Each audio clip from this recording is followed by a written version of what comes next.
Primeiro, senhor presidente, eu quero externar as condolências à família do piloto falecido no dia de hoje, Antônio Maia, e trazer algumas reflexões sobre a questão da infraestrutura aeroportuária do Estado do Amazonas. Primeiro, defender a necessidade de uma providência urgente para o deslocamento das atividades do Aeroclube de Manaus para uma outra área. As atividades do Aeroclube de Manaus, importantes para a aviação regional, não, na minha opinião, não comporta mais a localização aonde se encontra. A cidade de Manaus cresceu e no entorno do Aeroclube de Manaus, uma série de residências, condomínios, empresas. E o que aconteceu hoje, bem como outros fatos ocorridos no passado não tão distante, reforçam essa certeza de que uma providência pelo governo, pela prefeitura, pela própria aeronáutica, precisa ser encetada a fim de que possamos diminuir consequências em futuros acontecimentos como este. Por sorte, se é que assim podemos falar, a aeronave caiu num local que não era habitado. Houve a perda de uma vida, fato esse lamentável, mas outras vidas foram poupadas por uma questão da mão de Deus, acredito eu.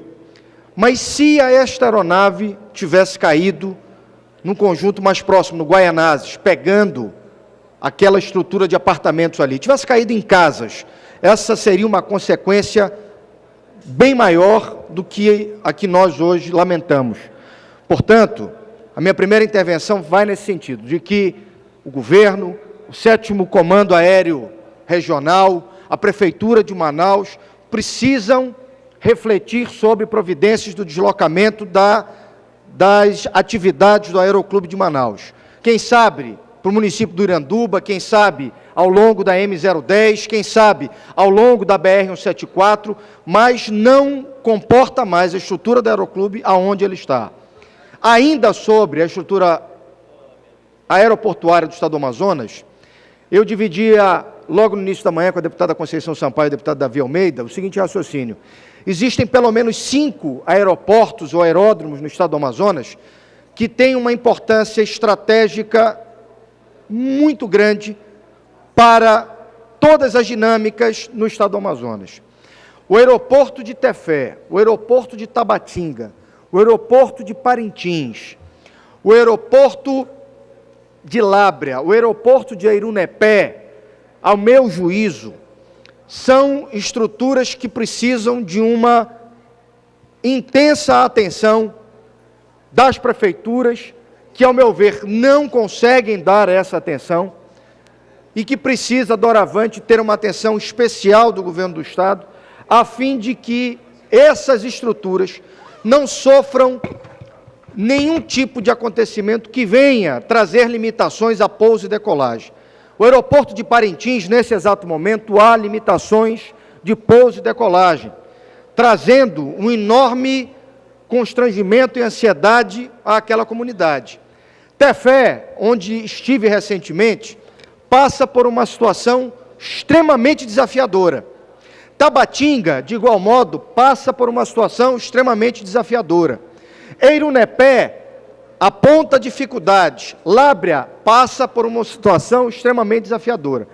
Ao afirmar que essas estruturas de aeródromos e de aeroportos enfrentam essas dificuldades, imaginemos nós, senhores deputados, cidadãos, telespectadores da TV Assembleia, um aeródromo desse, fechado para pouso e decolagem, as consequências socioeconômicas são incalculáveis. Se não vejamos, deputado Sinésio, aeroporto de Tefé, sendo fechado por uma decisão judicial, por conta de providências de gestão de resíduo sólido, deslocamento do aterro, do lixão, que ali está muito próximo à cabeceira da pista, a HRT, uma das empresas que fazem investimento muito grande no Estado do Amazonas, começará a sentir os prejuízos econômicos na sua atividade, porque usa o aeroporto de Tefé como principal base para pouso e decolagem. Em Eirunepé, um dos maiores aeroportos da região do Juruá, nós estamos vivendo agora o fenômeno da cheia. O governo já toma providências no sentido de minorar os efeitos às populações da região do Juruá, deputado Sidney Leite. Agora imaginemos nós, por alguma razão, o aeroporto de Eirunepé sofre uma intervenção, fechamento para pouso e decolagem. Como é que se vai levar mantimentos e outras providências para a região do Juruá se você não tem uma pista daquele tamanho para pousar? Você tem em Vira, mais próximo. Mas, imagina, em Vira fecha, Eirunepé fecha, como é que você como é que você desloca mantimentos, logística para aquela área para poder enfrentar a questão da cheia? Se você tem um problema em Tabatinga, o Alto Solimões inteiro vai ser irradiado com as dificuldades socioeconômicas que isso poderá trazer. Então, eu faço aqui uma constatação de que, primeiro, as prefeituras não conseguem dar a atenção devida a esse problema. Eu não sei qual é a razão ou quais são as razões, mas é uma constatação que faço. As prefeituras não conseguem ter a gestão desse problema, de todos esses zeros da corrente, que é de fundamental importância, é estratégico para as atividades econômicas, de desenvolvimento social no estado do Amazonas. Razão pela qual, dentro da abordagem que faço no pequeno expediente, conclamo a esta casa, através das comissões próprias, da Comissão de Municípios, da Comissão de Mobilidade e Transporte da Assembleia Legislativa, que possamos encetar, possamos dar início a um debate onde chamemos todas as autoridades envolvidas e tracemos aqui um raio-x, um encaminhamento de providências para que nós não sejamos pegos de calças curtas ou de surpresa diante de fatos que estão por acontecer, intervenções, restrições, e que as consequências serão essas, do ponto de vista socioeconômico para o estado do Amazonas e para a nossa população. Senhor presidente, senhores deputados, era o que tinha a dizer, que Deus abençoe o estado do Amazonas, e mais uma vez, senhor presidente, ratifico as minhas condolências à família do piloto falecido, o piloto Antônio Maia, era o que tinha a dizer.